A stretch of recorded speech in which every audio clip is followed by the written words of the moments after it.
하이델베르크 교리문답을 하심으로 추수감사주일 예배를 드리겠습니다. 살았으나 죽었으나 당신의 유일한 위로는 무엇입니까? 살았으나 죽었으나 나의 몸과 영혼은 나 자신의 것이 아닙니다. 나의 몸과 영혼은 나의 신실하신 구주 예수 그리스도의 것입니다. 그리스도는 자신의 보배로운 피로 나의 모든 죄값을 완전히 치르셨습니다. 그리스도는 나를 마귀의 모든 권세에서 풀어주셨습니다. 또한 그리스도는 나를 지켜주십니다. 그리고 하늘에 계신 아버지의 뜻이 아니라면 내 머리에서 머리카락 하나도 떨어지지 않습니다. 참으로 모든 것은 나의 구원을 위해 합력하여 일합니다. 그리고 그리스도는 성령님을 통해 내게 영생을 보증해 주십니다. 또한 그리스도는 이제부터 진심으로 기꺼이 그리스도를 위해 살도록 나를 준비시키십니다. 아멘.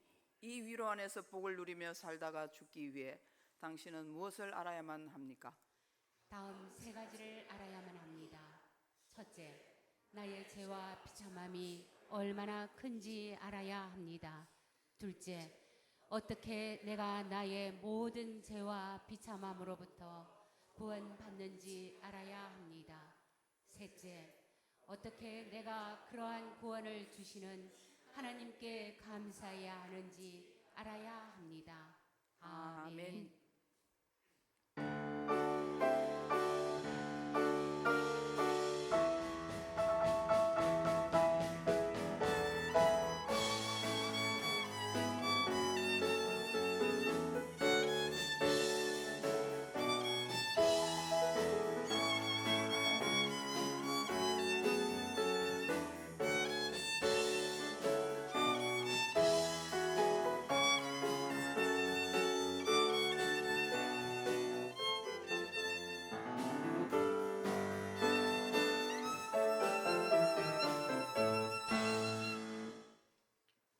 여호와는 위대하시니 우리 하나님의 성 거룩한 산에서 극진히 찬양받으시리로다. 터가 높고 아름다워 온 세계가 즐거워하며 큰 왕의 성 곧 북방에 있는 시온산이 그러하도다. 아멘. 풍성한 수확의 기쁨을 주시는 우리 하나님, 오곡백과가 무르익는 계절에 추수감사절 예배로 성전으로 나오게 하시니 감사를 드립니다. 때를 따라 햇빛과 비를 적절히 내려주셔서 땀 흘려 수고한 곳에서 결실을 맺게 하시는 은혜에 감사를 드립니다. 모든 성도들이 양식의 열매뿐만 아니라 예수님의 겸손하고 온유하신 성품을 본받아 우리 심령이 더욱 옥토가 되게 하시며 성령의 9가지 열매 맺는 삶이 되게 하옵소서. 이 시간도 영과 진리로 드리는 우리의 예배를 기쁘게 받아 주옵소서. 참 포도나무이신 예수님의 이름으로 기원하옵나이다. 아멘. 찬송가 67장을 부르겠습니다.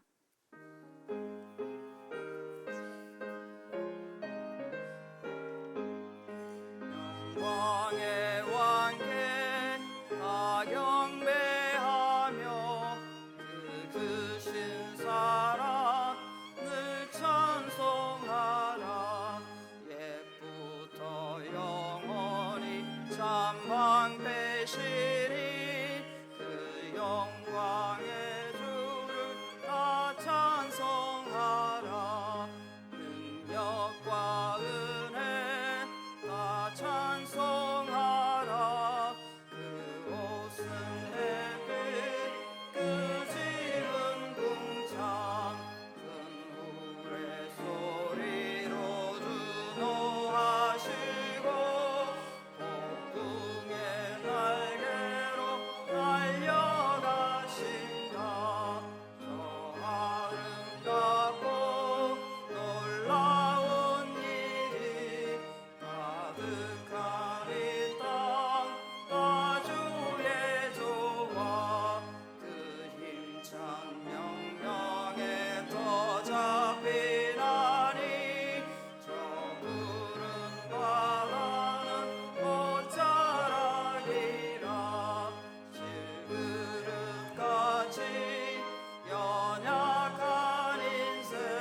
성취교독은 54번입니다.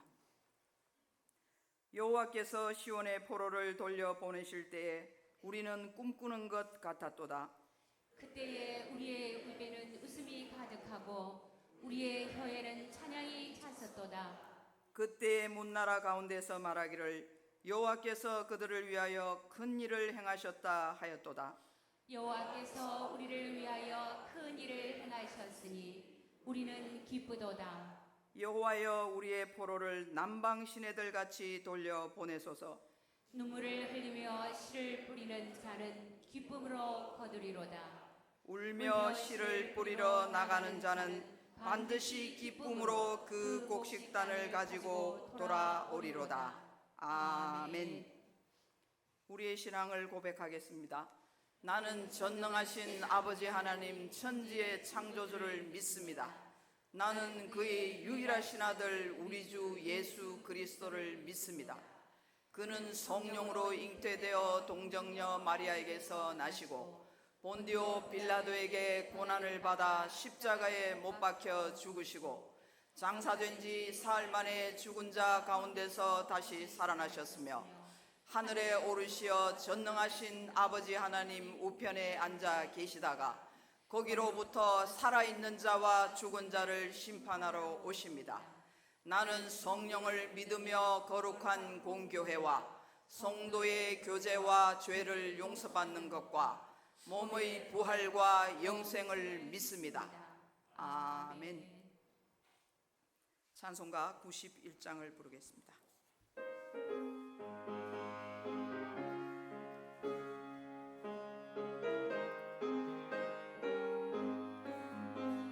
슬픈 마음 있는 사람 예수 이름 믿으며 영원토록 변함없는 기쁜 마음 얻으리. 예수의 이름은 세상의 소망이요 예수의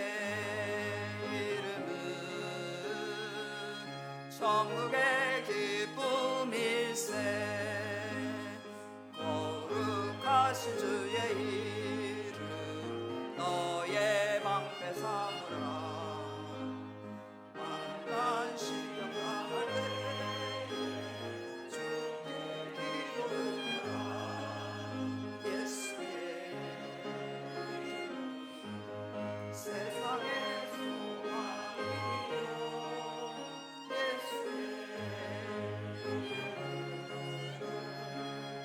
천국의 기쁨일세. 귀하신 주의 이름 우리 기쁘리로다. 주의 품에 안길 때에 기뻐 찬송 부르리. 예수의 이름 세상의 소망이요 예수의 이름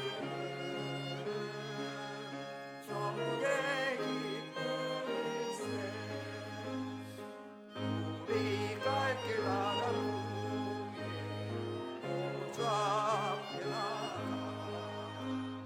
왕의 왕께 경배하며 멸관을 드리리. 예수의 이름 세상의 소망이요 예수의 이름은 천국의 기쁨일세.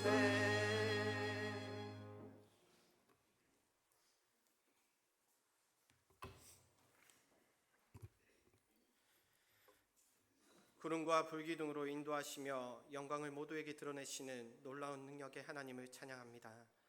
우리를 인도하시어 메마른 곳에서도 우리의 영혼을 만족하게 하시며 우리의 뼈를 견고하게 하시어 우리를 물이 끊어지지 않는 은혜의 샘같이 되게 하여 주신 사랑에 감사를 올려드립니다. 그리스도께 속한 자녀로서 새 본성을 가지고 주님의 통치하에 살아가야 함에도 불구하고 아직도 옛 본성을 벗어던지지 못하고 우리의 자아를 나타내며 나의 만족을 위해 살아가는 어리석은 자녀들을 긍휼히 여기시사 불쌍히 여기시고 용서하여 주시옵소서. 하늘이 하나님의 영광을 선포하고 궁창이 그의 손으로 하신 일을 나타내시는 것처럼 시간이 흐르며 문명이 발달할수록 하나님의 이름을 높일 수밖에 없고 지존하신 창조주이신 하나님을 인정할 수밖에 없게 하심을 감사드립니다. 우리가 그런 하나님의 자녀된 자로서 그 이름을 거룩하게 선포하며 하나님의 영광을 드러내는 자로 서게 인도하옵소서. 우리로 추수감사절을 지키게 하시고 한 해의 소산물을 감사하며 예배하게 하심을 감사드립니다. 알곡이 있고 추수하여 우리의 곳간을 풍성케 하심에 감사드리며 이제는 우리의 영을 점검하여 하나님이 명하신 말씀에 순종하며 열매를 맺는 우리 모두가 되게 인도하옵소서. 오늘 오후에 새 생명 잔치로 하나님께 찬양으로 영광을 돌립니다. 미흡한 솜씨지만 우리가 모두가 마음과 정성을 다하여 준비한 찬양을 하나님 기뻐 받아주시고 그 시간으로 통하여 보여지는 하나님을 향한 감사와 기쁨의 마음을 통해 그 자리에 모인 모든 영혼들이 함께 영광에 참여할 수 있도록 그 시간을 주장하여 주시옵소서. 우리 교회가 하나님의 거룩한 성전으로 세워지게 하심에 감사를 드립니다. 우리가 예배, 교육, 교제, 봉사로 세워져 이제는 주님 명령하신 말씀에 따라 영혼 구원에 힘쓰며 구원의 복된 소식을 전하는 아름다운 발로 서기 원하오니 우리의 마음을 모아주셔서 함께 합력하여 선을 이루어 선교에 힘쓰는 자들로 세워주시옵소서. 이 장센포 지역을, 울산 땅을 나아가 세계로 나아가는 주님의 제자들이 되길 원합니다. 필리핀 단기 선교를 위해 기도하오니 함께 하시사 그곳에 이루어지고 있는 하나님의 구원 사역을 직접 보며 기도하며 함께 동역하며 주님의 나라를 세워가는 귀한 계기가 되게 인도하옵소서. 직접 떠나는 자부터 기도로 동역하는 모든 성도들이 마음을 아파요 이제는 우리 교회가 선교사를 파송하며 교회를 세워가는 귀한 사역에 동참하는 역사가 이루어지길 간구합니다. 우리가 할 일은 하나님의 말씀에 따라 규례와 법도를 지켜 행하며 순종하는 일뿐임을 언제나 기억하게 하시옵소서. 벌써 한 해가 마무리되어 가는 중에 이제 각 부서에서 총회를 통해 임원을 선출하고 사업 계획을 세워 하나님께 영광 돌리는 일에 힘쓰려고 합니다. 주님께서 함께 하셔서 모든 것 위에 하나님을 사랑하는 마음을 더하셔서 감사와 순종으로 나아가는 각 부서들이 되게 인도하옵소서. 이루어 가시는 분은 하나님이시기에 우리의 생각과 계획은 다 내려놓고 기도와 행함의 열심을 가지고 순종만으로 나아가는 주의 자녀들이 되게 인도하옵소서. 모든 문제의 주인이 되시는 하나님을 바라보며 이미 문제를 해결하시고 문제의 너머에 계신 주님을 바라보며 우리의 소망이 되시며 구원을 주시는 하나님을 의지하고 모든 것을 이겨냈음에 감사하며 나아가는 우리 장센포교회 되길 간절히 소망합니다. 전성우 담임 목사님과 조성숙 목사님을 기억하시사 영육의 강건함을 허락하시옵고 필요한 모든 것들을 채워주시사 사역함에 있어 부족함이 없게 하시고 진리로 어린 양들을 이끌을 수 있게 성령님께서 함께하여 주시옵소서. 이 시간 말씀 전하시는 담임 목사님께 성령의 가난한 손으로 붙드시사 말씀 전하실 때 모든 이들이 하나님의 뜻을 깨달아 알게 하시며 순종하며 지킬 수 있는 귀한 시간이 되게 인도하옵소서. 이 시간 이 자리에서 하나님과 함께할 수 있음에 감사를 드립니다. 우리의 마음을 다시 한번 붙잡아 주셔서 이 예배가 하나님께 온전히 드려질 수 있도록 인도하여 주시옵소서. 언제나 우리의 삶의 예배가 지속되어지기를 기도합니다. 감사를 드리며 우리를 위해 죽기까지 사랑하여 주신 주 예수 그리스도의 이름으로 기도합나이다. 아멘.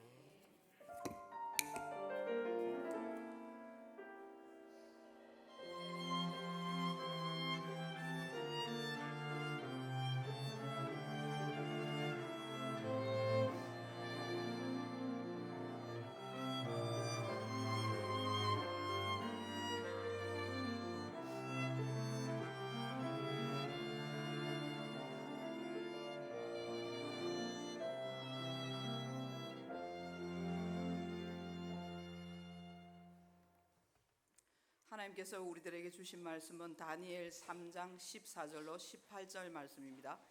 구약 성경 1235면에 있는 다니엘 3장 14절로 18절 말씀을 한 절씩 봉독하시고 마지막 절은 합독하겠습니다. 느부갓네살이 그들에게 물어 이르되 사드락 메삭 아벳느고야 너희가 내 신을 섬기지 아니하며 내가 세운 금신상에게 절하지 아니한다 하니 사실이냐? 이제라도 너희가 준비하였다가 나팔과 피리와 수금과 사면금과 양금과 생황과 및 모든 악기 소리를 들을 때 내가 만든 신상 앞에 엎드려 절하면 좋거니와 너희가 만일 절하지 아니하면 즉시 너희를 맹렬히 타는 풀무불 가운데 던져 넣을 것이니 능히 너희를 내 손에서 건져낼 신이 누구이겠나 하니 사드락과 메삭과 아벳느고가 왕에게 대답하여 이르되 느부갓네살이여 우리가 이 일에 대하여 왕에게 대답할 필요가 없나이다. 왕이여 우리가 섬기는 하나님이 계시다면 우리를 맹렬히 타는 풀무불 가운데에서 능히 건져내시겠고 왕의 손에서도 건져내시리이다. 그렇게 하지 아니하실지라도 왕이여 우리가 왕의 신들을 섬기지도 아니하고 왕이 세우신 금 신상에게 절하지도 아니할 줄을 아옵소서. 아멘. 주일 특송을 장생포교회 남성 중장단에서 드리겠습니다.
어서 오세요. 그렇지 않아도 전화 받고 기다리는 중이었어요. 열려진 방문 사이로 희미하게 드러나는 여인의 얼굴과 목소리는 정말 충격적이었습니다. 석 달 열흘 동안 피죽 한 그릇도 못 먹어본 모기 같은 음성이나 헝클어질 대로 헝클어진 머리칼이며 얼굴 여기저기 나 있는 흉한 상처와 시퍼렇게 먹는 자국들은 그녀의 삶이 어떠한지를 명확히 보여주고 있었습니다. 며칠 전 교회 집사님께서 전도해야 할 집이 있다며 이야기했던 여인이었습니다. 당혹스러움 가운데 간단히 인사를 한 후 방 한쪽에 자리를 마련하고 곧 예배를 드렸습니다. 여인이 알아듣는지 못 알아듣는지 영 반응이 없어 조바심이 나기도 했지만 사모님은 말씀 속에서 역사하시는 성령님의 능력을 믿어 의심치 않게 계속 찬양과 말씀 증거 그리고 기도에 온 힘을 다 쏟았습니다. 그렇게 얼마가 흘렀을까? 안수를 하면서 마지막 혼신의 힘을 기울여 크게 외칩니다. 살아계신 우리 주 하나님, 나사렛 예수의 이름으로 명하노니 이 여인 속에서 42년간을 괴롭힌 간질 귀신아 떠날지어다. 여인의 고통을 가지고 당장 떠날지어다. 그 순간 여인이 휙 하면서 갑자기 뒤로 넘어지더니 마치 죽은 것처럼 되었습니다. 충분히 휴식을 취하게 놓아두었는데 한참 후 깨어난 여인은 하염없이 눈물을 흘립니다. 이제야 제가 병에서 노임을 받은 것 같아요. 하나님의 은혜가 정말 감사합니다. 그리고는 곧 자신이 살아왔던 고통스러웠던 날들을 간증합니다. 제 어머니는 무당이었어요. 구슬하려면 연꽃이 필요한데 하루는 저에게 그 심부름을 시키셨죠. 아마 그때가 6살쯤이었을 거예요. 꽃집에 가서 연꽃을 사들고 가면서 와 예쁘다 하고 쳐다보는데 갑자기 그 꽃에서부터 새까만 보자기가 펄럭펄럭 날아오더니만 저를 통째로 덮는 거예요. 그때부터 몸이 뒤틀리기 시작하고 간질이란 병을 얻게 된 겁니다. 여인은 한많았던 고통의 세월이 모두 그 때문이라며 간증하느라 참고 있었던 눈물을 왈칵 쏟아냈습니다. 울지 마세요. 이제 하나님께서 아주머니의 고통을 아시고 다 치유해 주셨으니 괜찮을 거예요. 걱정하지 마세요. 죽음도 나를 허용하지 않더군요. 약을 먹어도 꼭 사람의 눈에 띄어 병원에 실려가 위세척을 해서 다시 살아나게 되고 이러기를 몇 번이나 반복했는지 몰라요.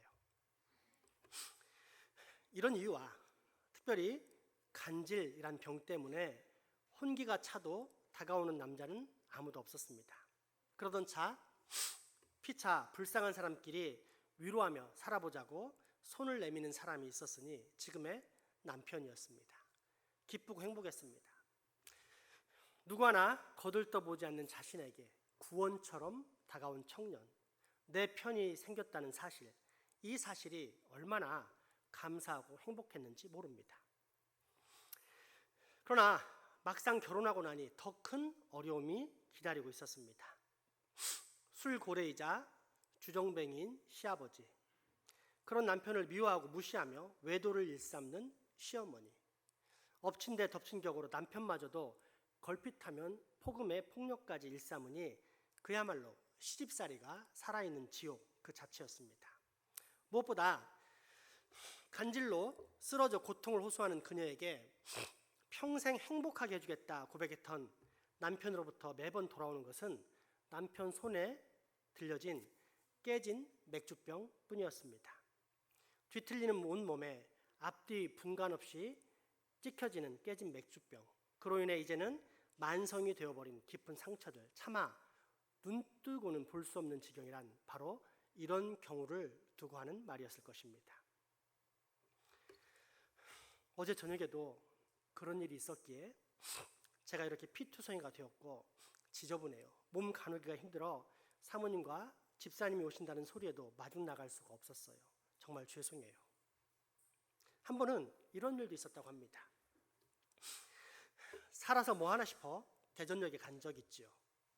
철로에 머리를 두고 누우면 기차가 나를 치고 가겠거니 하고 누웠어요. 그런데 웬걸요?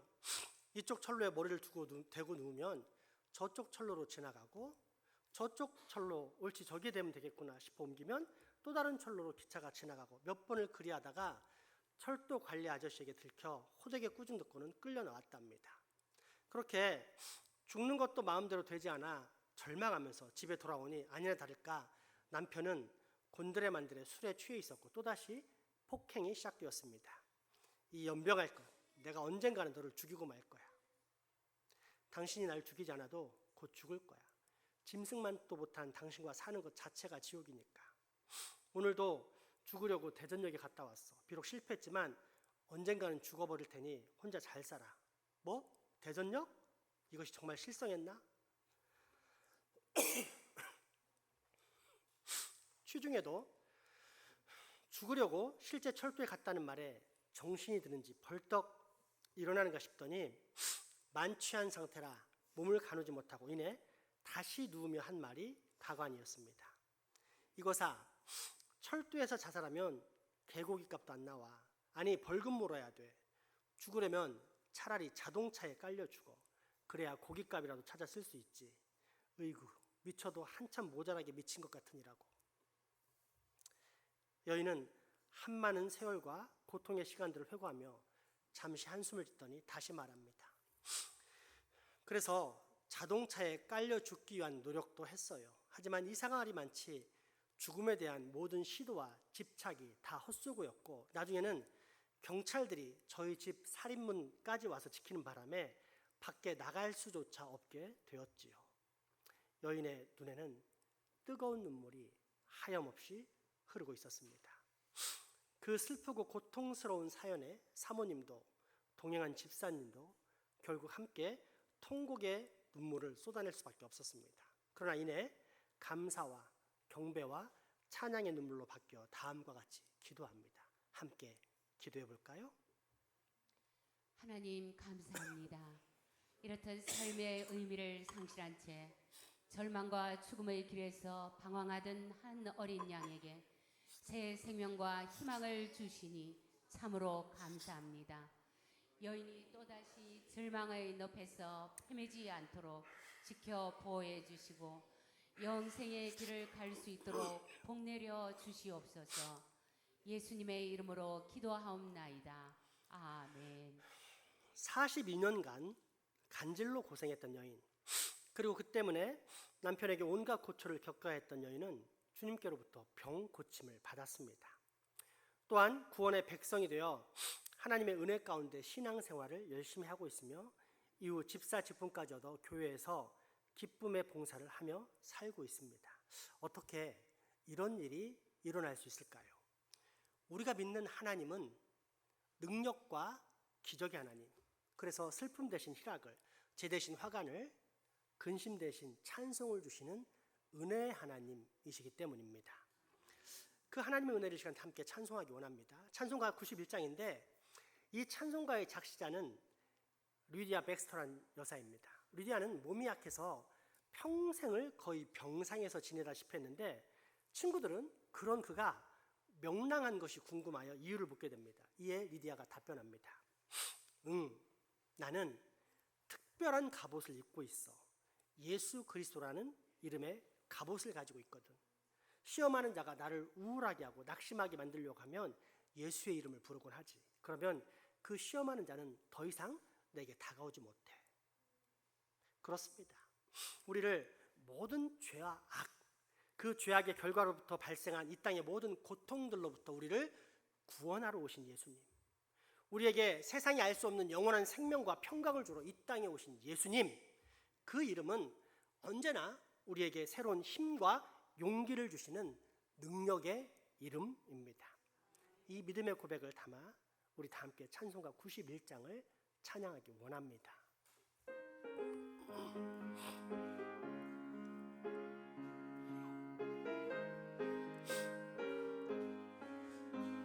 슬픈 마음 있는 사람 예수 이름 믿으며 영원토록 변함없는 기쁜 마음 얻으리.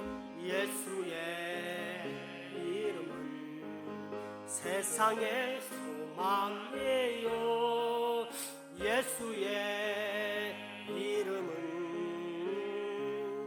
전국의 기쁨일세.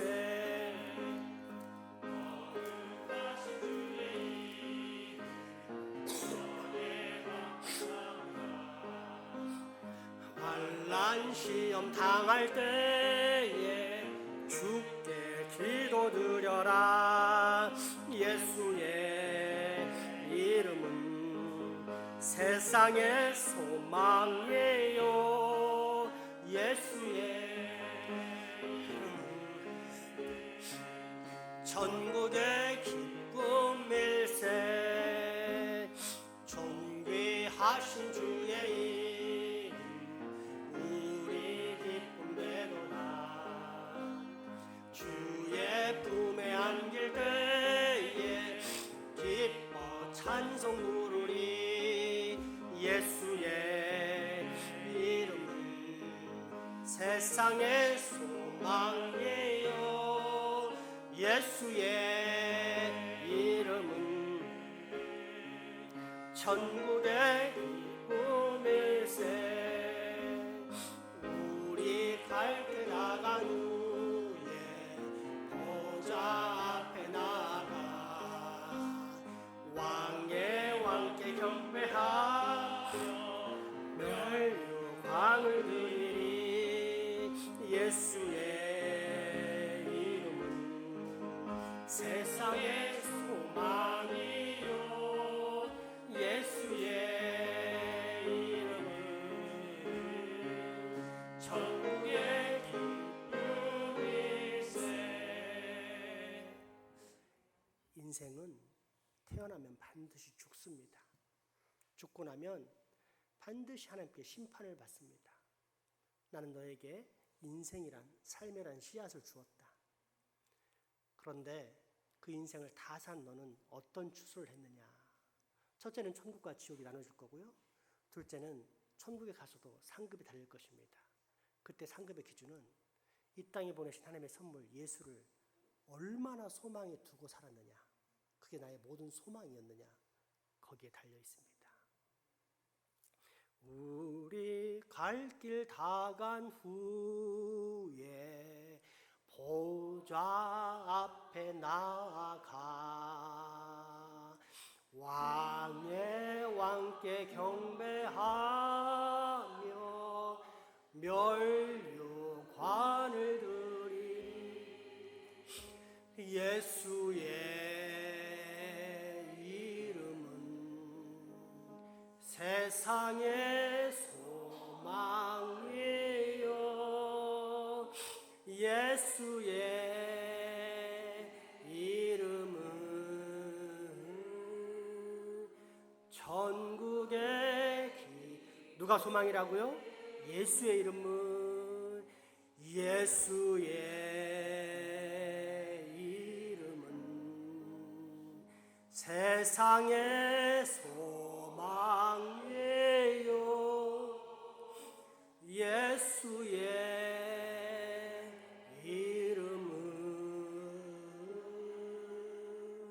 천국의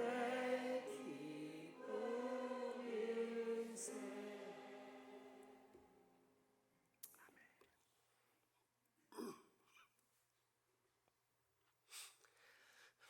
그런데 여기서 반드시 큰 문제를 하나 짚고 넘어가야 합니다. 자칫 신실하다 여겨지는 신앙인들도 자주 겪게 되는 균형을 잃어버린 잘못된 신앙입니다. 그런 신앙의 종류가 성급한 일반화의 오류입니다. 성급한 일반화의 오류란 몇 가지 사례나 자기가 경험한 경험만을 가지고 전체 속성을 섣불리 단정하거나 판단하는 데서 생기는 오류를 말합니다. 예를 들어 어떤 사람이 장대를 가지고 저 위에 있는 감을 따서 옆 사람에게 주는데 이 광경을 본 꼬마가 다음과 같이 확신하는 것입니다. 감나무의 감은 반드시 사람 손에 들어온다. 그러나 감을 따본 경험 있는 사람은 잘 알겠지만 따는 과정 중에 땅바닥에도 떨어지고 시냇가에도 떨어지고 수확하는 사람의 얼굴에 떨어지고 심지어 아직 떨어지지도 않았는데 생명을 다하는 감들도 있습니다. 저 위에서 감이 매달린 채 새들이 먹이로 쪼아먹기 때문입니다. 이처럼 감의 행선지에는 여러 가지 경우가 있음에도 불구하고 한 가지 사례만 특정하고서는 감나무의 감은 반드시 사람 손에 들어온다. 즉 그 결론은 반드시 이럴 것이다 라는 전체 속성처럼 결론 내리는 것을 성급한 일반화의 오류라고 합니다. 이것을 오늘 말씀에 적용해 보자면 다음과 같은 주장인데, 먼저 이 주장은 여러분이 평소에 많이 들었던 말씀이라는 사실을 기억하시기 바랍니다. 그래서 혹시라도 헷갈릴까 봐 아멘하지 않도록 미리 말씀드리는데, 지금 말하는 것은 균형 잡히지 않은, 그래서 건강하지 않은 신앙인들의 주장입니다. 여러분, 믿는 자에게는 능치 못함이 없습니다. 예수님께서 명령하시니까 안진뱅이가 일어섰고 소경 바디메오가 눈을 떴고 나병 환자가 깨끗이 치료되었고 심지어 죽은 지 나흘이나 된 나사로가 살아났습니다. 예수님 뿐입니까? 예수님의 12제자인 사도들도 안진뱅이를 고쳤고 귀신을 내쫓았고 죽은 자를 살려낸 등 수많은 기적을 일으켰습니다. 자, 그렇다면 예수님의 제자인 우리 역시 충분히 이런 능력을 발휘할 수 있지 않겠습니까? 그러므로 여러분, 믿음을 가지십시오. 간절히 기도하십시오. 그러면 하나님께서는 그 모든 질병을 반드시 고쳐주실 것입니다. 아멘 하지 말라고 했는데 또 하잖아요. 우리는 이런 메시지에 워낙 익숙했기 때문에 이게 잘못되다는 사실을 모릅니다. 사실 이런 주장은 우리가 보통의 목사님들의 설교 속에서 흔히 들었던 그런 메시지들입니다. 그러니 이것을 균형 잡히지 않은 주장이라고 말하는 것이 오히려 이상하게 들릴지 모릅니다. 그러나 여러분, 조금만 냉철하게 생각해 보면 제 말이 옳다는 사실을 깨달을 것입니다. 당장 여러분의 주위를 살펴보십시오. 믿음으로 기도하면 질병이 싹 고쳐집니까? 우리 주변에서 이런 기적들이 밥 먹듯이 일어나고 있습니까? 만약 그렇다면 교회에는 불치병을 가진 사람뿐 아니라 소소한 질병을 가진 사람이 아예 없을 것입니다. 기도하면 능력이 하나님께서 다 치료해 주시기 때문입니다. 그러나 현실을 보면 두통, 치통, 생리통의 관절염, 고지혈, 고혈압, 당뇨, 허리 디스크의 각종 암 환자들이 질비합니다. 그것도 하나님의 능력을 믿는 교회의 말입니다. 왜 그럴까요? 이때 방금 전 언급한 불균형의 신앙인들, 즉 성급한 일반화의 오류를 범하는 사람들은 다음과 같이 반박합니다. 그건 당신의 믿음이 약하기 때문입니다. 간절함이 그만큼 없기 때문입니다. 그러므로 모든 의심을 버리고 강하게 믿으십시오. 간절하게 소망하십시오. 그러면 하나님께서 반드시 치료해 주십니다. 이때 믿음이란 무엇일까요? 우리가 몇 주 전 배운 참신앙, 즉 하나님을 온전히 아는 지식, 그리고 그 하나님에 대한 완전한 의존일까요? 아니면 내가 원하는 것을 반드시 성취하고자 하는 간절한 열망, 곧 할 수 있다, 하면 된다, 능력 주시는 자 안에서 내가 모든 것을 할 수 있다, 아니 반드시 해내야만 한다, 꿈은 반드시 이루어진다 라는 자기 신념일까요? 아마 후자에 가까울 것입니다. 왜냐하면 진짜 신앙은 내가 원하는 것을 이루는 것이 아닌 하나님의 계획이 성취되는 것을 바라보면서 소망하고 기뻐함, 즉 하나님의 영광이 드러나는 것을 기뻐하는 것인데, 그런 것과 관계없이 내가 바라는 것만을 강력하게 추구하고 있기 때문입니다. 특별히 질병의 치료나 귀신의 내쫓김 같은 축사의 기적이 일어나지 않는 이유가 믿음과 간절함이 없기 때문이라는 주장에 대해서 저는 아주 강력히 반발할 뿐 아니라 아예 어이없게 생각을 합니다. 왜냐하면 저는 믿음이 있기 때문입니다. 그것도 아주 강렬한 믿음이 있습니다. 제 인생의 환경은 기적이 상식인 일상이었습니다. 어릴 때부터 우리 집은 이게 교회인지 병원인지 모를 정도로 병든 사람, 미친 사람들이 넘쳐났었습니다. 암 환자에 허리 디스크 환자, 열병 환자를 포함해 헛소리하면서 눈이 돌아가고 머리는 산발한 정신병자들이 넘쳐났었습니다. 그것도 잠깐 와서 기도받고 낫고 가는 것이 아닌 며칠에서 몇 주, 때로는 몇 달에서 몇 년까지 머무는 경우가 있어서 미친 사람들과 동행이 제가 보낸 학창시절의 기억입니다. 그래서인지 저희 남매들은 보통 사람들보다 비위가 강합니다. 특히 정신병자들과 밥을 먹다 보면 평소에 못 보던 광경을 볼 수 있는데 입가와 코에 온갖 물들이 주르르 흘러내릴 뿐 아니라 어떤 친구들은 잘 먹던 밥을 다 내뱉고서는 또 그 밥을 먹기도 하며 온갖 이상한 짓을 다 합니다. 아무튼 어린 시절부터 그런 사람들과 함께 밥을 먹으며 자랐기에 우리 남매들은 웬만하면 어디에서든지 밥을 잘 먹는 편입니다. 그런데 신기한 사실은 이렇게 사람의 모습을 갖추었으나 정상적인 사람이라고는 여겨지지 않는 사람들, 아니 도저히 앞으로 사람이 될 것 같지 않은 이런 미친 사람들이 낫는다는 것입니다. 어떠한 특별한 비결이 있는 것이 아니요, 특별한 약을 쓰는 것도 아닙니다. 오히려 그런 방법과 약을 쓴 정신병원에서조차 두 손 두 발 다 들고 포기한 사람들입니다. 그런데 낫습니다. 치료됩니다. 그리고 이때 사용한 유일한 방법이란 오직 예배, 즉 기도와 찬양과 말씀, 하나님께서 우리에게 주신 은혜의 수단 뿐이었습니다. 그러니 이런 사실을 보고 자란 제게 믿음이 없을 수가 있겠습니까? 만약 누군가가 죽기 바로 직전에 폐암 말기나 췌장암 말기나 에이즈 말기 환자를 여기 데려와서 목사님, 이런 사람도 하나님이 치료할 수 있다고 믿습니까? 라고 물어본다면 제게는 그 질문 자체가 바보 같은 질문일 것입니다. 왜냐하면 제게는 안 믿는 것이 믿는 것보다 훨씬 더 어렵기 때문입니다. 어린 시절부터 성경을 통해 본 기적의 사건들이 현실 속에서 늘 재현되는 것을 확인하며 살았던 삶이 저의 일상입니다. 따라서 이처럼 실제 삶을 통해 체득된 믿음을 가진 저, 반드시 믿어야 한다, 믿으면 된다라는 자기 세뇌에 의해서 당한 믿음이 아니라 하나님의 역사를 분명히 본 사람으로서 체득된 믿음을 가진 저로서는 하나님의 불가능성을 생각한다는 것 자체가 불가능합니다.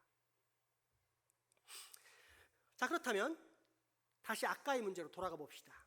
강한 믿음이 없거나 또는 간절함이 없기 때문에 귀신이 내쫓기지 않거나 질병이 치료되지 않는다는 말이 과연 사실이겠습니까?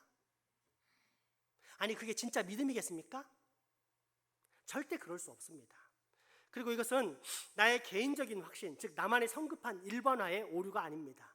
성경의 주장, 그것도 우리의 구주, 성경의 주인이신 예수 그리스도께서 직접 하신 말씀이 이 주장을 더욱 확실하게 입증합니다.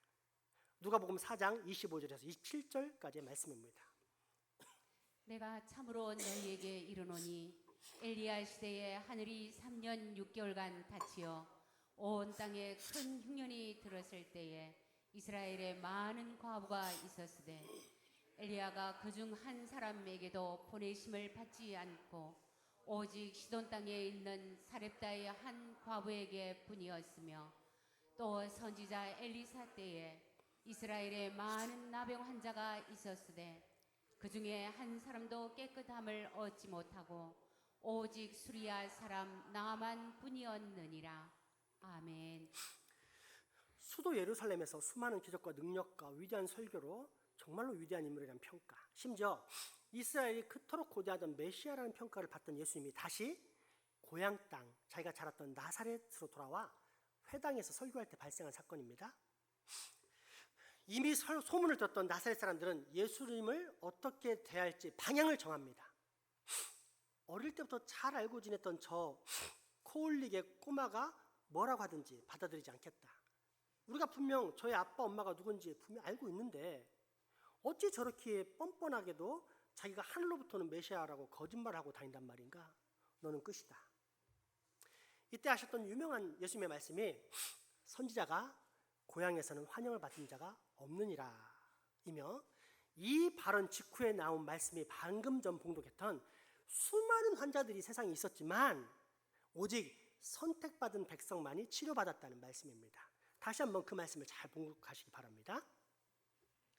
내가 참으로 너희에게 이르노니 엘리야 시대에 하늘이 3년 6개월간 닫히어 온 땅에 큰 흉년이 들었을 때에 이스라엘에 많은 과부가 있었으되 엘리야가 그중 한 사람에게도 보내심을 받지 않고 오직 시돈 땅에 있는 사렙다의 한 과부에게 뿐이었으며 또 선지자 엘리사 때에 이스라엘에 많은 나병 환자가 있었으되 그 중에 한 사람도 깨끗함을 얻지 못하고 오직 수리아 사람 나만 뿐이었느니라. 아멘. 엘리야 시대 사렙다 과부에게 믿음이 있었습니까? 엘리야 선지자에게 데려가면서 죽은 아들을 살려낼 것이라는 확신이 있었습니까? 없었습니다. 왜 우리 아들 죽였냐는 원망밖에 없었습니다. 한번 직접 확인해 보십시오. 왕상 17장 17절에서 열왕기상 17장 17절 24절까지의 말씀 성경을 통해 직접 확인해 보겠습니다. 이 일 후에 그 집 주인 되는 여인의 아들이 병들어 증세가 심히 위중하다가 숨이 끊어진지라.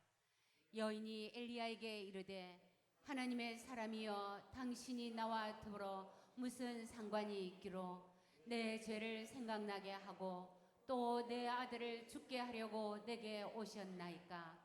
엘리야가 그에게 그의 아들을 달라 하여 그를 그 여인의 품에서 받아 안고 자기가 거처하는 다락에 올라가서 자기 침상에 누이고 여호와께 부르짖어 이르되 내 하나님 여호와여 주께서 또 내가 우거하는 집 과부에게 재앙을 내리사 그 아들이 죽게 하셨나이까 하고 그 아이 위에 몸을 3번 펴서 엎드리고 여호와께 부르짖어 이르되 내 하나님 여호와여 원하건대 이 아이의 혼으로 그의 몸에 돌아오게 하옵소서 하니 여호와께서 엘리야의 소리를 들으심으로 그 아이의 혼이 몸으로 돌아오고 살아난지라. 엘리야가 그 아이를 안고 다락에서 방으로 내려가서 그의 어머니에게 주며 이르되 보라 내 아들이 살아났느니라. 여인이 엘리야에게 이르되 내가 이제야 당신은 하나님의 사람이시요 당신의 입에 있는 여호와의 말씀이 진실한 줄 아노라 하니라. 아멘. 엘리사 선지자에게 나병을 치료받은 아람 사람 나아만 장군은 또 어떻습니까? 믿음은커녕 기대조차 희미했습니다. 왜냐하면 그는 하나님을 경외하지 않는 이방 민족이었기 때문입니다. 그런데 치료받고 하나님께 영광을 올려드립니다. 열왕기하 5장 10절에서 15절까지 말씀입니다. 엘리사가 사자를 그에게 보내 이르되 너는 가서 요단강에 몸을 7번 씻으라. 내 살이 회복되어 깨끗하리라 하는지라. 나아만이 노하여 물러가며 이르되 내 생각에는 그가 내게로 나아서서 그의 하나님 여호와의 이름을 부르고 그의 손을 그 부위 위에 흔들어 나병을 고칠까 하였도다. 다메섹강 아바나와 바르발은 이스라엘 모든 강물보다 낫지 아니하냐. 내가 거기서 몸을 씻으면 깨끗하게 되지 아니하랴 하고 몸을 돌려 분노하여 떠나니 그의 종들이 나와서 말하여 이르되 내 아버지여 선지자가 당신에게 큰 일을 행하라 말하였다면 행하지 아니하였으리이까. 하물며 당신에게 이르기를 씻어 깨끗하게 하라 함이리이까 하니 나아만이 이에 내려가서 하나님의 사람의 말대로 요단강에 7번 몸을 잠그니 그의 살이 어린아이의 살같이 회복되어 깨끗하게 되었더라. 나아만의 모든 군대와 함께 하나님의 사람에게로 돌아와서 그의 앞에 서서 이르되 내가 이제 이스라엘 외에는 온 천하에 신이 없는 줄을 아나이다.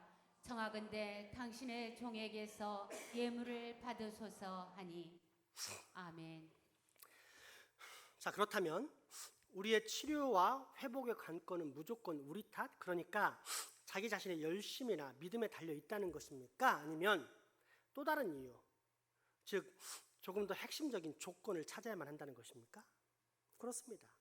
더 핵심적인 조건이 있습니다. 그것은 하나님의 주권, 하나님의 뜻과 섭리입니다. 요즘같이 포스트 모더니즘의 세속화가 만연한 시점, 즉 자기 자신이 왕이 되고 그런 개인들이 뭉쳐 만든 파퓰러리즘이 진리가 되는 세상의 관점에서는 매우 듣기 거북하고 기분 나쁠 수도 있을 것입니다. 그런데 이 말을 쉬운 한마디 말로 고치면 다음과 같습니다. 하나님 마음대로. 즉 하나님이 고치시고자 하는 자는 고치시고 그렇지 않은 자는 그냥 그대로 놓아두신다는 겁니다. 이에 대해 아마 우리는 인과론의 근거에 다음과 같이 항의할 것입니다. 아니 하나님, 강한 믿음을 가진 사람의 기도는 안 들어주시고 믿음이 없거나 오히려 믿는 사람을 무시하는 사람에게 기적과 능력을 베풀어 주시는 것은 불공평하지 않습니까? 너무한 거 아닙니까 이건? 그런데 성경은 죄악된 인생들의 이러한 질문에 대해 결코 애매모호하지 않습니다. 정확한 답변을 제시합니다. 그것도 단순히 질병이나 귀신이 내쫓김 같은 일시적이고 현세적인 차원의 관점이 아닌 구원과 영생이라는 근원적인 관점에서 말입니다. 로마서 9장 20절에서 24절까지의 말씀입니다. 이 사람아, 내가 누구이기에 감히 하나님께 반문하느냐? 지음을 받은 물건을 지은 자에게 어찌 나를 이같이 만들었느냐 말하겠느냐?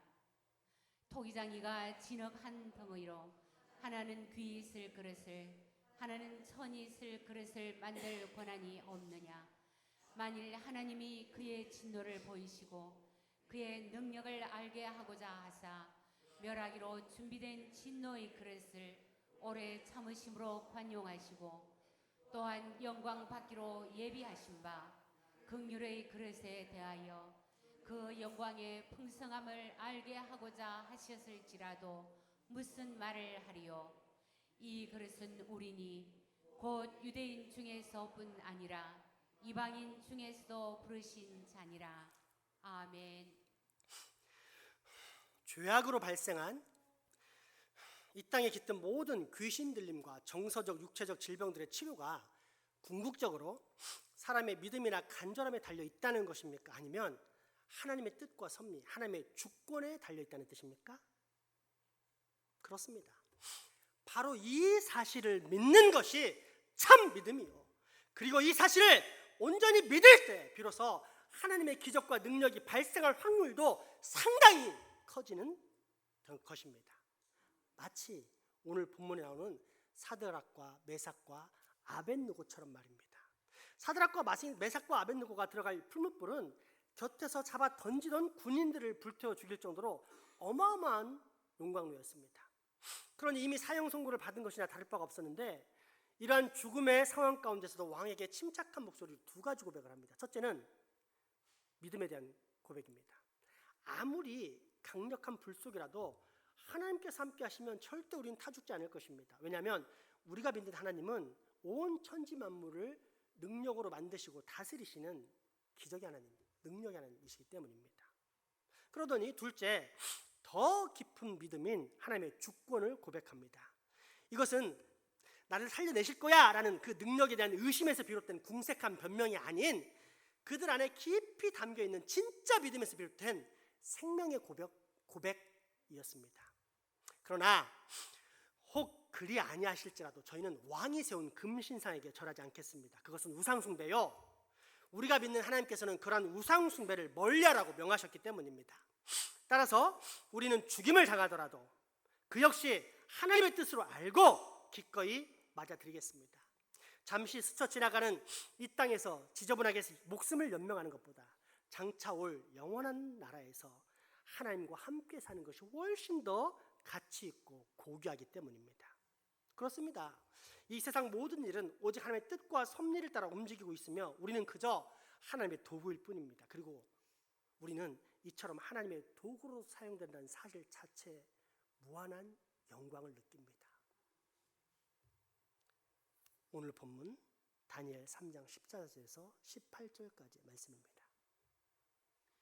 느부갓네살 왕이 노하여 분하고 사드락과 메삭과 아벳느고를 끌어오라 말하며 드디어 그 사람들을 왕의 앞으로 끌어온지라.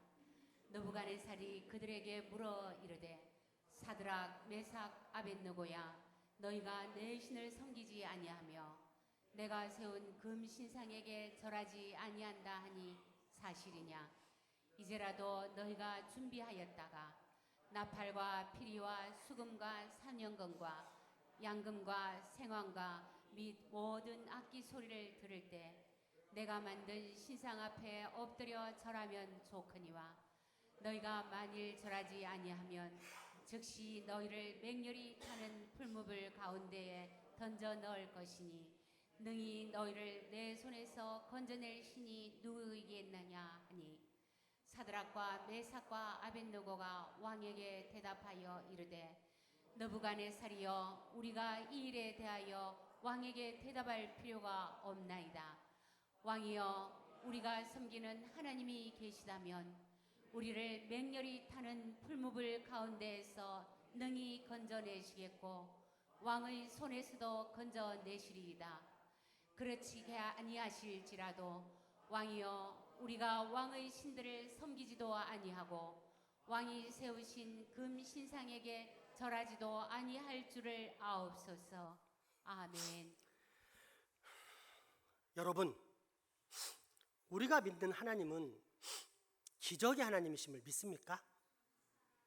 하나님께서 이 세상의 모든 영적, 정서적, 육체적 질병들과 귀신들과 고통들과 악한 것들을 다 처리해 줄 수 있는 능력이 있다는 사실을 분명히 믿습니까? 정말 좋은 믿음입니다. 그러나 이보다 훨씬 더 훌륭할 뿐 아니라 핵심적인 믿음이 있습니다. 그 믿음이 무엇일까요? 그 모든 능력과 기적의 주인은 오직 하나님 한 분뿐이시라는 믿음입니다. 그래서 그리 아니하실지라도 라는 하나님의 주권을 기꺼이 고백하는 믿음입니다. 내 병이 낫기를 간절히 원합니다. 내가 이 고통스러운 상황에서 해방되기를 간절히 소망합니다. 내가 건강하기를 간절히 원합니다. 내가 공부 잘하기를 간절히 원합니다. 내 사업이 잘 되기를 간절히 원합니다. 내가 성공하기를 간절히 원합니다. 내가 부자 되기를 간절히 원합니다. 내 아들이 좋은 직장에 취직되기를 간절히 원합니다. 내 딸이 인정받기를 간절히 원합니다. 우리 부모님이 무병장수하시기를 간절히 원합니다. 그러나 혹 그리 아니하실지라도 나는 언제나 하나님을 섬기며 사랑하겠습니다. 왜냐하면 우리 하나님 아버지께서는 영원한 저주와 사망길에 있던 나를 구원하신 생명의 주님이시기 때문입니다.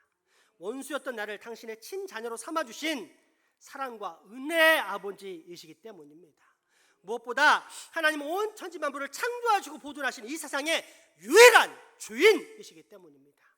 그러므로 나는 사나 죽으나 오직 하나님 아버지만을 내 인생의 유일한 주인으로 모시고 믿고 따르고 사랑하며 섬기겠습니다. 오 주님, 그저 나를 불쌍히 여겨 주시옵소서.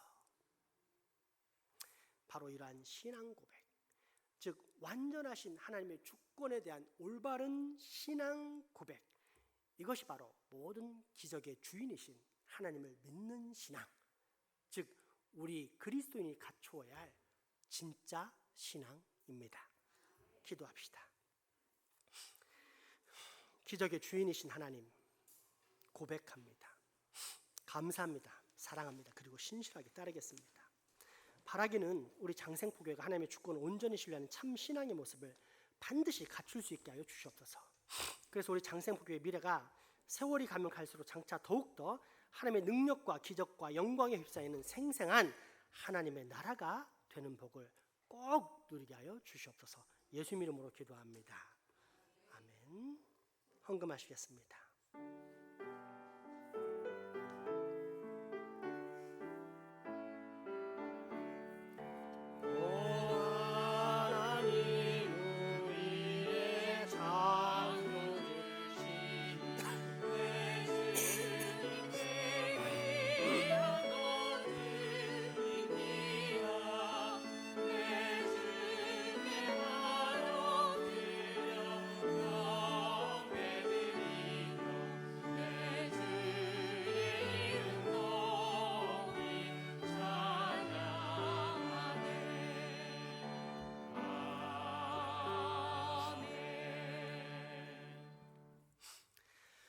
사랑의 하나님, 오늘은 한 해에 뿌린 씨앗들이 풍성한 열매를 맺어 수확하는 추수감사절 주일입니다.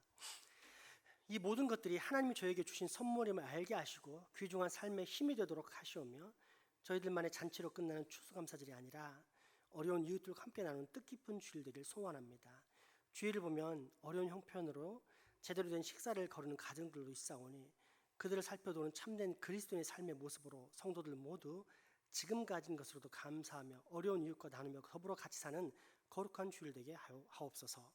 은혜 하나님, 올해는 많은 재난과 더위로 인한 산불과 가뭄, 지진, 해일, 홍수와 더불어 미사일과 주민들을 납치한 하마스의 기습 공격으로 사랑하는 가족들을 잃고 또 반대 공격으로 수많은 인명들이 죽어가고 고통받는 그런 일이 발생했 아픈 한 해입니다. 이 사람들을 위로하시고 한 해 수확물과 소중한 가족과 집과 재산을 잃은 많은 사람들이 있사오니 그들을 돕고 또 그들에게 새로운 소망과 힘이 전해지는 역사가 있게 주께서 강권적으로 역사하여 주시옵소서. 이 시간 그래서 하나님께 이 모든 헌금을 드릴 때 하나님 부족하지만 이 헌금 받으시고 우리 모두에게 하나님의 영광을 위해 살 수 있는 힘과 능력을 부어주신 시간으로 이 시간을 만들어 주시옵소서. 주님, 우리와 함께하지 못한 그런 가족들에게도 동일한 은혜와 강복 있게 하시며 무엇보다 이 장생포 지역 하나님 불쌍히 여기사 당신의 택한 백성들을 위해 전도로 또 기도로 꼭 이 자리에 나와서 함께 예배하며 천국의 기쁨을 맛보다가 영원한 기쁨으로 들어가는 은혜를 꼭 겪게 하여 주시옵소서. 예수 이름으로 기도합니다.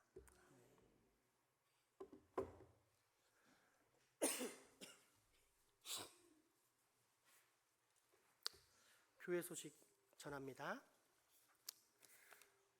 먼저 여러분에게 수요 기도에 참석 요청을 드리겠습니다. 여러분, 수요 기도에는 내가 만약에 성도라면, 거룩한 무리, 정말 예수 그리스도를 구주로 믿고 거듭난 백성이라면 참석해야 합니다.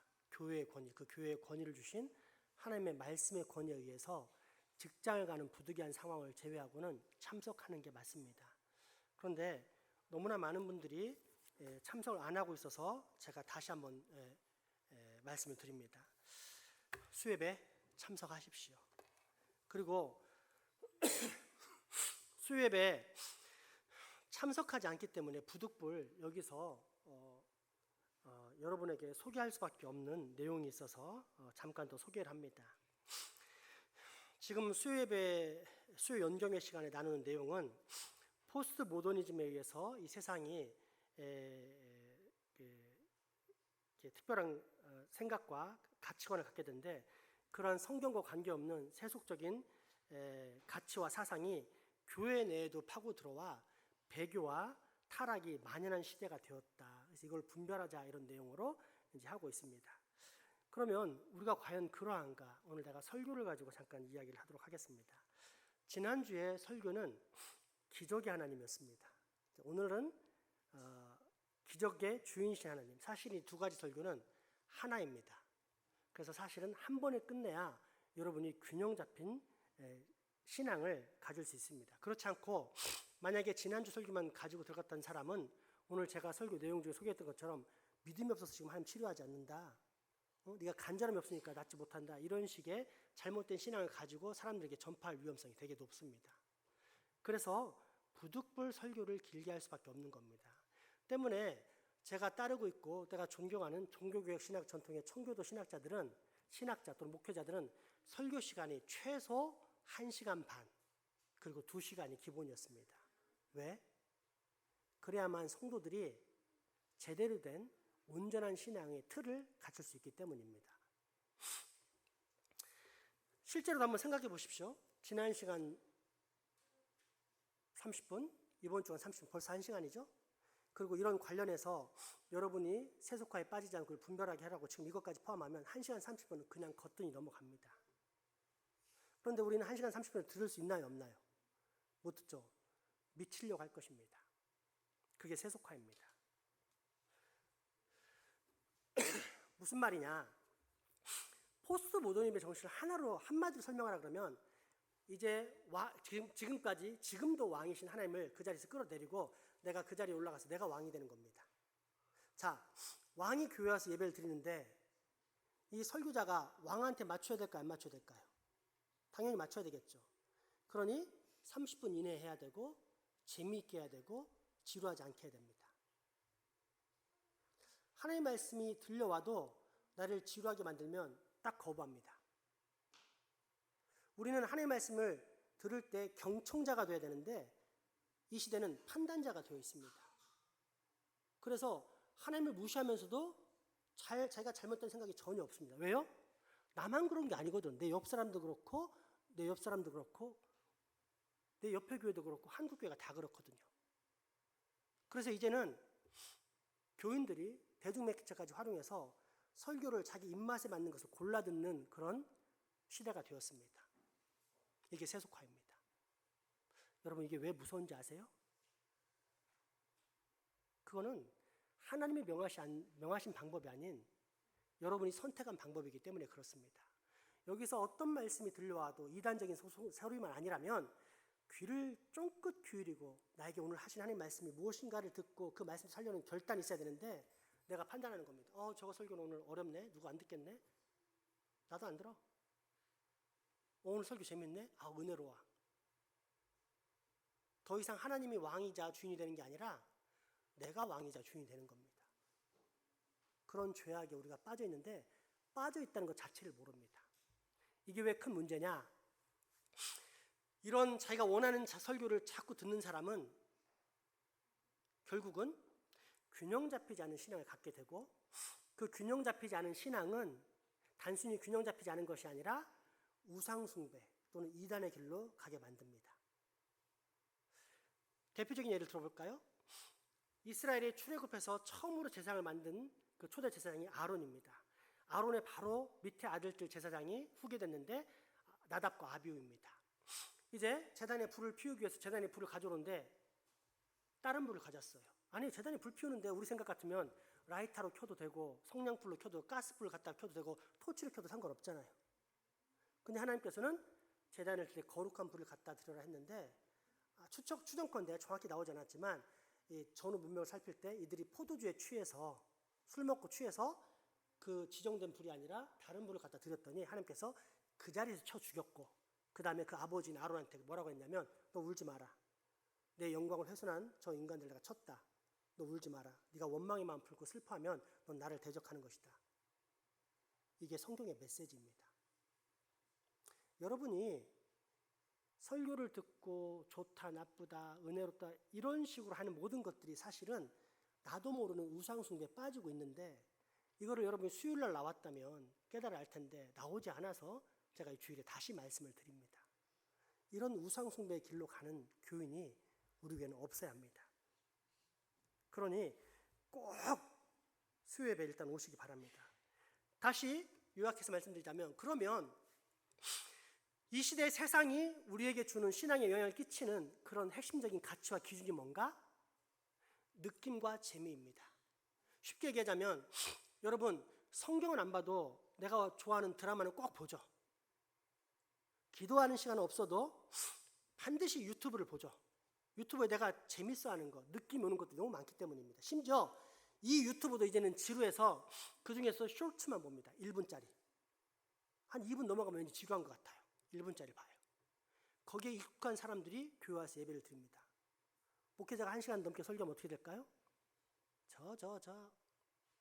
하나님을 공격하는지 모릅니다.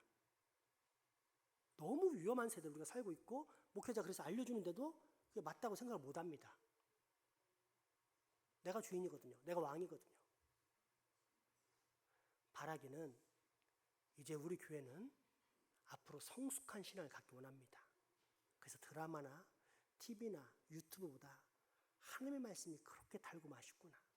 그 말씀을 더 오래 듣고 싶다. 이런 신앙을 갖춰가신 여러분이 되시기 바랍니다. 또 하나 드리고 싶은 말씀은 추수감사절이면 항상 여러분이 생각하는데 낭만적인 기쁨에 취하면 안 되고 영적인 기쁨과 소망을 갖춰야 됩니다. 무슨 말이냐? 하나님께서 다사다난했지만 그래도 정말 잘 지켜주셔서 이만하면 됐지 뭐 하고 감성적인 감사, 행복을 갖는 사람들이 있는데 나쁘지 않습니다. 거기서 그치면 정말로 추수감사를 제대로 못 보낸 것입니다. 영적인 감사로 나아갑니다. 뭐냐?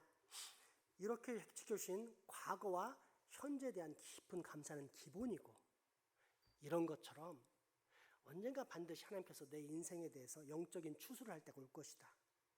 그때를 난 지금 잘 준비하고 있는가? 나를 되돌아보고 잘 반성하는 것. 이게 진짜 영적 추수감사절의 의미입니다. 그냥 우리들끼리 와서 감사잔치하고 이렇게 끝나면요. 교회가 배교와 타락을 하는 것입니다. 마지막 추수를 생각하며 그 추수의 주인이신 하나님께 내가 어떻게 평가를 받을 것인가를 고민하는 것이 진짜 추수감사절입니다. 그리하시고 이 추수감사절을 여러분 꼭 기억하시고 이날에 하나님께 다시 한번 오늘 밤이 다 가기 전에 무릎 꿇고 기도하시면서 어떻게 살지를 다짐하시는 시간들 되시기 바랍니다. 오늘 오후 예배는 1시에서 2시로 옮기고 새생명 감사잔치로 드립니다. 오늘 이것 때문에 되게 재밌는 에피소드가 있었어요. 오늘 제가 한창 목양실에서 설교 준비를 하고 있는데 우리 아들이 나가면서 그런 겁니다. 아빠 오늘 설교 2번 해?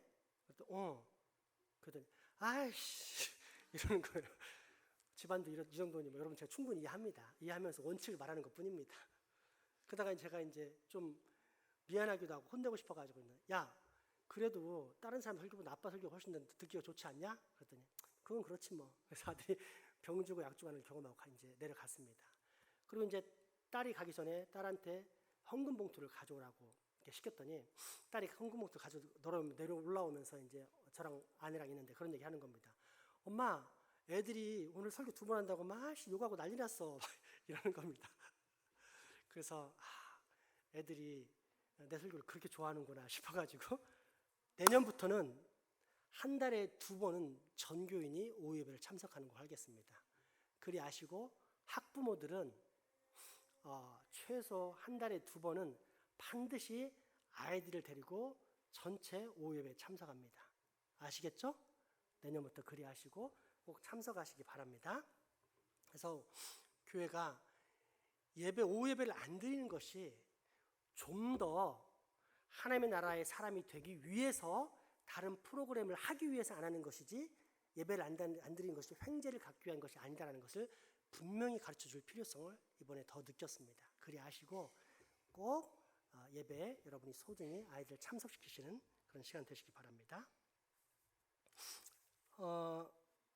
필리핀 단기 선교를 위한 기도회가 매주 금요일 밤 9시에 있습니다. 꼭 참석해 주시고요.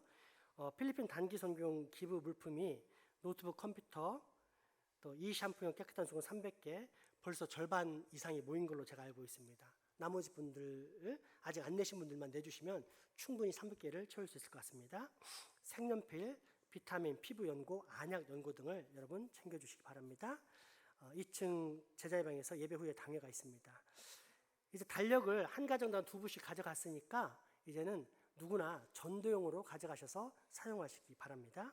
오늘 이 추수감사절 꽃꽂이를 우리 이병철 쌤 가정에서 해줬습니다. 너무 멋지고 추수감사절에 딱 맞는 그런 꽃꽂이에서 얼마나 감사한지 모릅니다. 여러분 이렇게 기회 되실 때 꼭 섬겨주시면 감사하겠습니다. 또 오늘 특별히 고래고기가 들어간 전을 우리 김성윤 집사님 가정에 섬겼습니다. 저도 몇 번 먹어봤는데 엄청 맛있습니다. 맛있게 드시기 바랍니다. 드시면서 감사 인사도 부탁드리겠습니다. 또한 오늘 아주 특별한 날인데 오늘 우리 교회가 추수감사절 잔치를 하면서 교회 사택 초청 잔치 날을 하기로 했습니다. 일명 오픈하우스라고 하는데 이제 오픈하우스 할 테니까 여러분 다 이렇게 올라오셔서 과일이랑 또 그 과자랑 또 주스 같은 것들 다 준비해놨으니까 와서 드시기 바랍니다. 코로나 전에 한번 했었는데 어르신들이 못 오셨어요. 그래서 어르신들 이제 코로나 끝나고 오시는데 어르신들은 70세 이상 어르신들은 오전 11시 30분 이후에 오셔서 오후 예배 끝날 때까지 거기 계셔야 합니다. 왜냐하면 내려오면 막 연습하고 왔다 갔다 하고 애들하고 치이니까 피곤해요. 그러니까 거기 보면 의자도 있고 소파도 있고 먹을 것도 있고 화장실도 있고 다 있습니다. 그러니까 편안하게 1시 50분까지는 거기 계시다가 1시 50분 되면은 내려오시기 바랍니다. 그리고 다른 분들은 12시 30분 이후에 아무 때나 올라가셔서 차도 마시고 그 사택 구조도 보고 하시기 바랍니다. 얘들아 너희들은 시간이 되면 가도 좋지만 오늘 그 발표하는 게 있으니까 연습 다 끝난 사람만 갔다 오고 안 된 사람은 연습 끝내고 오후 예배 끝나고 올라오면 돼. 맛있는 거 많이 있으니까 오면 돼. 알았지? 네. 그래서 오늘 사택 초청 잔치 날 잘 하시기 바랍니다. 재직회가 다음 주에 있고요. 각 기관 총회는 11월 19일까지 있습니다. 그리고 각 기관 신년 사업 13일부터 제출도 19일까지 있습니다. 잘 기억하시고 다 진행해 주시면 감사하겠습니다. 마지막 찬양 드리겠습니다.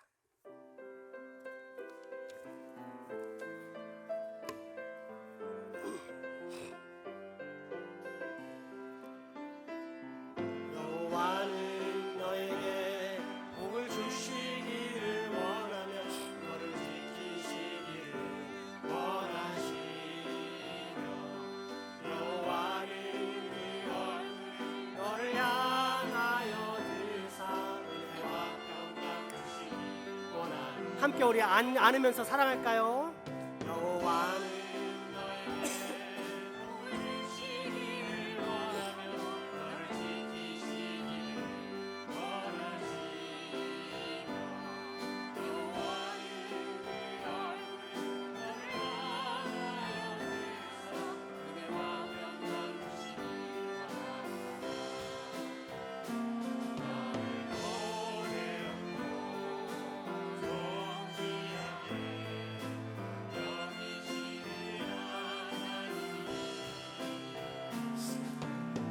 삶 속에서 이 약속을 신실하게 이루시리.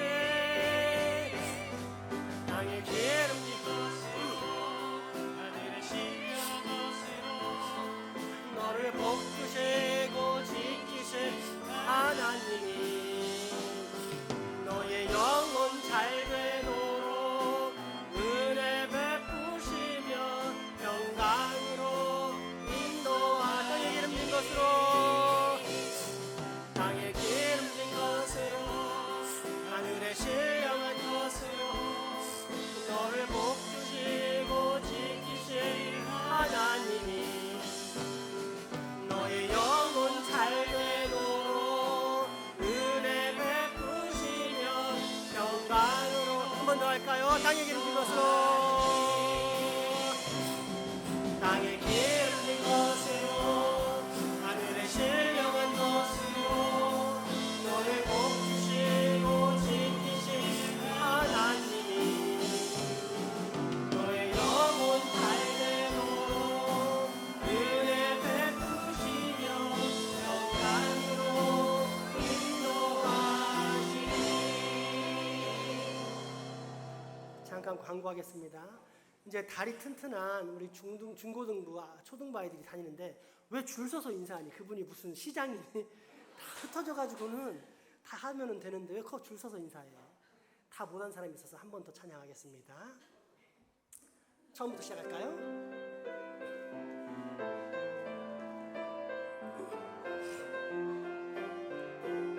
여호와는 너에게 복을 주시기를 원하며 너를 지키시기를 원하시며 여호와는 그 얼굴을 너를 향하여 들사 은혜와 평강 주시기 원하노라. 여호와는 너에게 복을 주시기를 원하며 너를 지키시기를 원하시며 여호와는 그 얼굴을 너를 향하여 들사 은혜와 평강 주시기 원하노라. 너를 보배롭고 존귀하게 여기시는 하나님이 세상 속에서 이 약속을 신실하게 이루시리. 땅의 기름진 것으로 하늘의 신령한 것으로 너를 복주시고 지키신 하나님이 너의 영혼 잘 되도록 은혜 베푸시며 평강으로. 마지막으로 고백할까요? 땅의 기름진 것으로 땅의 기름진 것으로 하늘의 신령한 것으로 너를 복주시고 지키신 하나님이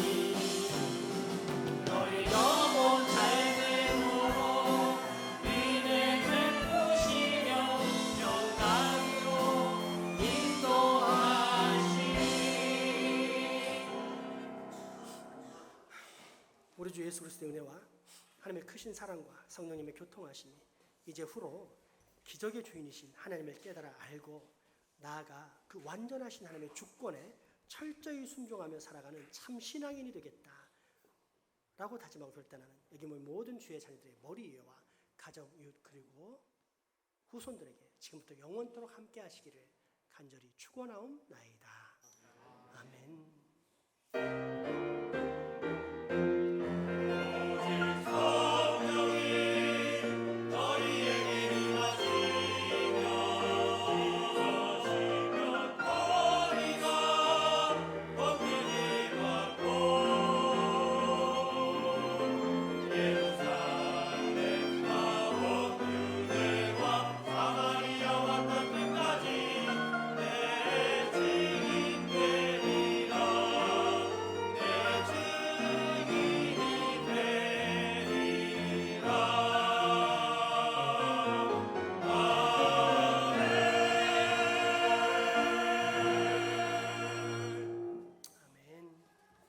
사랑과 축복의 기도 나누겠습니다.